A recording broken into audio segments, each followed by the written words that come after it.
बिस्मिल्लाहिर्रहमानिर्रहीम अस्सलाम वालेकुम। कल मैंने एक तारफ़ी वीडियो बनाई थी जिसमें मैंने बताया था कि ये जो भी एक्टिविटी हम कर रहे हैं इसके बिहाइंड मकसद क्या है हमारा। मैंने कहा था कि ये जो पैगाम जो भी सुन रहा है वो उसको फॉलो करे, लाइक करे, शेयर करे ताकि एक चेन बन जाए। उसी सिलसिले में मैं देख रहा था कि ये जो एवरेज लोग देख रहे हैं वो 3 सेकंड की ही देख रहे हैं। 3 सेकंड में तो मैंने पूरी बिस्मिल्लाह नहीं पढ़ी होगी। बिस्मिल्लाह पढ़ी होगी तो अस्सलाम वालेकुम तक गया हूँगा।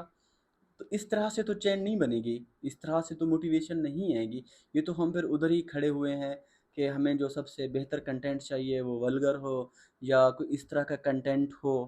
मैं तो ये अज्यूम कर रहा हूँ कि हमें तो मोटिवेशन की ज़रूरत ही नहीं है। जब आप वीडियो पूरी देखते नहीं हैं तो आपको पता ही नहीं चलता कि आप बेसिकली अगला बंदा अपना जो बात है, जो उसका पर्पज़ है वो है क्या? तो मेरी एक दफ़ा फिर गुज़ारिश है कि आप वीडियो को पूरी देखें ताकि आपको पता चले कि हम किस चीज़ पे काम कर रहे हैं। मैंने कल भी गुज़ारिश की थी कि हमारी जो टारगेट ऑडियंस है वो बच्चों की माएँ हैं, क्योंकि मैं ये समझता हूँ, मैंने पढ़ा है, मैंने बहुत सारे उलमा से भी सुना है कि किसी भी बच्चे की परवरिश में जो सबसे मेन किरदार होता है वो उसकी माँ का होता है।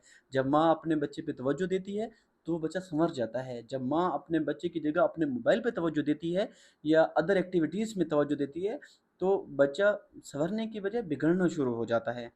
तो गुज़ारिश है कि ये जो हमारा टोटल प्रोसेस है ये मोटिवेशन का है। मेरे बच्चों की मोटिवेशंस का है, आपके बच्चों की मोटिवेशंस का है। तो आप थोड़ा-सा सपोर्ट करें हमें ताकि हमारी चेन बन जाए। शुक्रिया।